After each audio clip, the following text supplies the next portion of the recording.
당신의 삶에 더 이상 기쁨이 없다면 지금 매우 위험한 상태입니다. 당신이 매일 웃고 있다고 해도 마음 깊은 곳에서부터 솟아오르는 그 기쁨이 없다면 그것은 단지 감정의 흉내일 뿐입니다. 하나님의 기쁨은 세상이 줄 수 없고 세상이 빼앗을 수도 없는 것입니다. 당신이 그 기쁨을 경험하지 못하고 있다면 지금 당신은 신앙의 본질에서 멀어지고 있는 중입니다. 하나님은 단지 견디는 삶이 아니라 기쁨으로 충만한 삶으로 당신을 초대하고 계십니다. 그러나 그 기쁨은 당신이 세상에서 찾는 성공이나 쾌락과는 전혀 다른 차원의 것입니다. 하나님이 주시는 기쁨은 상황을 초월하고 환경과 무관하며 심지어 고난 속에서도 샘솟는 기쁨입니다. 당신은 왜 다니엘이 사자굴 앞에서도 떨지 않았는지 생각해 보셨습니까? 왜 바울과 실라가 감옥 안에서 찬양을 터뜨릴 수 있었는지 상상해 보신 적 있습니까? 그것은 그들이 하나님이 주시는 기쁨에 사로잡혀 있었기 때문입니다. 성령의 열매 가운데 사랑 다음으로 바로 기쁨이 나오는 이유는 기쁨이 곧 하나님의 본질에 가까운 상태이기 때문입니다. 기쁨은 감정이 아닙니다. 기쁨은 영적인 상태이며 하나님이 임재하실 때 자동으로 동반되는 현상입니다. 시편 16편은 이렇게 말합니다. 주의 얼굴 앞에는 충만한 기쁨이 있고 주의 오른쪽에는 영원한 즐거움이 있나이다. 기쁨은 하나님과의 관계가 살아있다는 증거입니다. 당신이 기도할 때 기쁨이 없고 예배할 때 아무 감동이 없다면 지금 그 신호를 심각하게 받아들여야 합니다. 기쁨은 당신의 영혼이 하나님과 연결되어 있다는 영적 진단 결과입니다. 기쁨이 없다면 하나님과의 연결이 느슨해졌다는 경고입니다. 지금 당신의 삶이 무미건조하다면 단지 일상이 지루한 것이 아니라 영혼이 메마른 것입니다. 기쁨이 사라졌다는 것은 위험한 징조입니다. 왜냐하면 마귀는 당신의 믿음을 먼저 흔들기보다 기쁨을 먼저 빼앗기 때문입니다. 당신은 의무적으로 교회에 출석하고 기계적으로 성경을 읽고 억지로 기도하는 상태에 머물고 있지는 않습니까? 그렇다면 당신은 지금 하나님의 기쁨 없이 신앙생활이라는 외형만 붙잡고 있는 것입니다. 하나님은 단지 당신이 착하게 살기를 원하지 않으십니다. 하나님은 당신의 삶이 기쁨으로 충만하길 원하십니다. 요한복음 15장 11절에서 예수님은 이렇게 말씀하십니다. 내가 이것을 너희에게 이름은 내 기쁨이 너희 안에 있어 너희 기쁨을 충만하게 하려 함이라. 이 말씀을 기억하십시오. 하나님의 목적은 당신을 억눌러서 무겁게 만드는 것이 아니라 기쁨으로 당신을 채우는 것입니다. 그리고 그 기쁨은 당신의 능력이 됩니다. 느헤미야 8장은 분명히 선포합니다. 여호와로 인하여 기뻐하는 것이 너희의 힘이라. 그렇습니다. 지금 당신이 약한 이유는 상황이 어려워서가 아닙니다. 기쁨이 사라졌기 때문입니다. 기쁨이 사라지면 믿음도 흔들리고 기도가 식고 말씀이 메마르게 느껴집니다. 그러나 기쁨이 회복되면 전혀 다른 차원의 삶이 열립니다. 같은 고난 속에서도 찬양이 터지고 같은 현실 속에서도 감사가 솟아납니다. 기쁨은 고난을 없애주지는 않지만 고난을 이길 수 있는 에너지를 부어줍니다. 그리고 그 기쁨은 세상으로부터 오지 않기 때문에 세상의 어떤 공격으로도 파괴되지 않습니다. 당신은 지금 어떤 상황 속에 있습니까? 혹시 외로움에 지쳐 있습니까?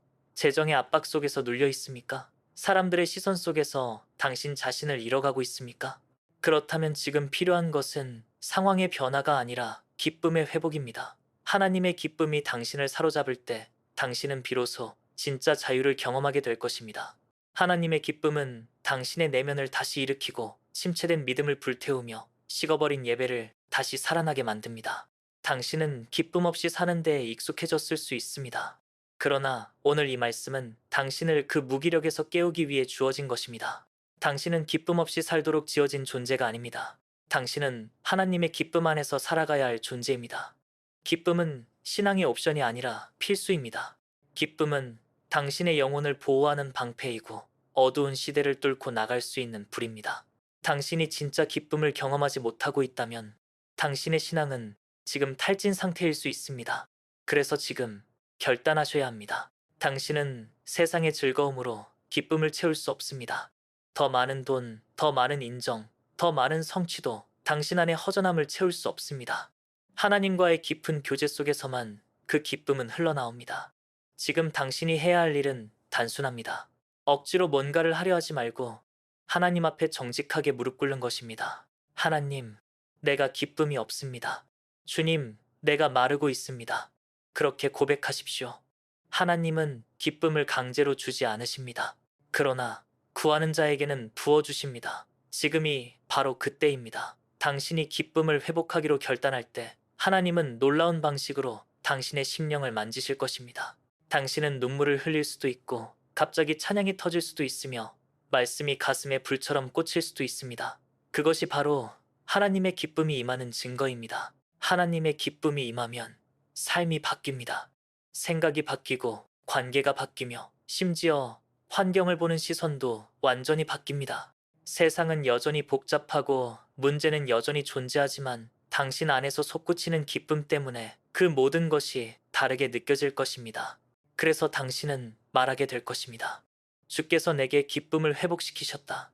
지금 이 순간 하나님은 당신을 초대하십니다. 억지로 웃으며 사는 삶이 아니라 하늘의 기쁨으로 충만한 삶으로 나아오라고. 주의 기쁨이 당신 안에 다시 불타오르길 소망합니다. 고난 앞에서 무너지는 이유는 상황이 아니라 내면의 무게 때문입니다. 그 무게를 이길 수 있는 유일한 힘이 하나님의 기쁨입니다. 이 기쁨은 현실이 좋아서 생기는 감정이 아니라 현실과 상관없이 하나님께로부터 흘러나오는 생명력입니다. 기쁨이 살아있으면 절망 중에도 찬양이 터지고 아무것도 없어도 감사가 흘러나옵니다. 시편 4편 7절에서 다윗은 이렇게 고백합니다. 주께서 내 마음에 두신 기쁨은 그들의 곡식과 새 포도주가 풍성할 때보다 더하니이다. 풍요가 기쁨의 조건이 아닙니다. 오히려 외적 조건이 무너졌을 때 드러나는 내면의 기쁨이 진짜입니다. 이사야 61장 3절은 말씀하십니다. 시온에서 슬퍼하는 자에게 화관을 주어 그 죄를 대신하며 기쁨의 기름으로 그 슬픔을 대신하고 찬송의 옷으로 그 근심을 대신하게 하시고. 하나님은 환경을 바꾸기보다 영혼을 먼저 일으키십니다. 영혼이 기쁨으로 회복되면 고난은 두려움이 아닌 통로가 됩니다. 바울은 감옥 안에서도 주님을 찬양했습니다. 빌립보서 4장 4절에서 그는 이렇게 선포합니다. 주 안에서 항상 기뻐하라. 내가 다시 말하노니 기뻐하라. 육체는 갇혀 있어도 영혼은 자유로웠고 현실은 막혀 있어도 기쁨은 흘러넘쳤습니다. 이 기쁨은 단지 위로나 위안이 아닙니다. 기쁨은 본질을 바꿉니다. 눈빛이 달라지고 말의 무게가 변하고 삶의 태도가 새로워집니다. 억눌렸던 자는 자유하게 되고 지쳐있던 자는 다시 걸으며 멈춰있던 자는 다시 찬양합니다. 요한복음 16장 22절에서 예수님은 말씀하십니다. 지금은 너희가 근심하나 내가 다시 너희를 보리니 너희 마음이 기쁠 것이요 너희 기쁨을 빼앗을 자가 없느니라. 마귀도 세상도 그 기쁨을 빼앗을 수 없습니다. 성령께서 역사하실 때 가장 먼저 회복되는 것이 기쁨입니다. 갈라디아서 5장 22절은 이렇게 말합니다. 오직 성령의 열매는 사랑과 희락과 화평과 오래 참음과 자비와 양선과 충성과. 사랑 다음에 바로 기쁨이 나오는 이유는 그것이 성령의 임재가 머무는 영혼의 증거이기 때문입니다. 기쁨이 없을 때 예배는 메마르고 기도는 무거워지며 말씀이 심령을 뚫고 들어오지 않습니다. 하지만 기쁨이 회복되면 모든 것이 달라집니다. 말씀이 살아 움직이고 찬양이 터지며 감사가 일상에서 솟구칩니다. 기쁨이 없으면 아무것도 하지 못합니다. 그러나 기쁨이 있으면 모든 것이 다시 시작됩니다. 기쁨은 영혼의 생명입니다. 지금 기쁨 없이 하루를 견디고 계시다면 그건 버티는 것이 아니라 무너지고 있는 것입니다. 하나님은 억지로 신앙생활을 하라고 하시지 않습니다. 기쁨으로 충만한 삶을 원하십니다. 기쁨이 있으면 같은 고난 속에서도 눈물이 기도가 되고 침묵이 찬양이 되며 절망이 기대가 됩니다. 지금 당신 안에 기쁨이 없다면 그것은 단지 감정의 문제가 아니라 영적 경고입니다. 성령이 떠났기 때문이 아니라 성령의 기쁨을 더 이상 받아들이지 않고 있기 때문입니다. 기쁨은 선택입니다. 주님 앞에 무릎 꿇고 다시 구할 때 회복되는 하나님의 선물입니다. 기쁨은 내면의 질서를 세우고 시선을 위로 들게 하며 현실의 무게보다 크신 하나님께 다시 초점을 맞추게 합니다.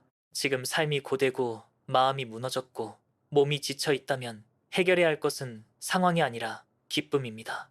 성령 안에서 흘러넘치는 기쁨은 무너졌던 심령을 다시 일으키고 식어버린 믿음을 다시 불붙이며 잃어버렸던 소망을 다시 붙들게 합니다. 하나님의 기쁨은 사람을 바꿉니다. 본질을 새롭게 하며 신앙을 살아 움직이게 하고 고난을 의미 있게 만듭니다. 그러므로 지금 이 시간 당신의 심령 깊은 곳에서 다시 기쁨이 솟아나야 합니다. 상황이 아니라 기쁨이 당신을 이끌어야 합니다. 고난 속에서도 웃을 수 있는 힘, 눈물 속에서도 찬양할 수 있는 믿음, 아무것도 없을 때에도 감사할 수 있는 자유. 그것이 바로 하나님의 기쁨입니다. 지금 그 기쁨을 구하십시오. 그리고 다시 붙드십시오.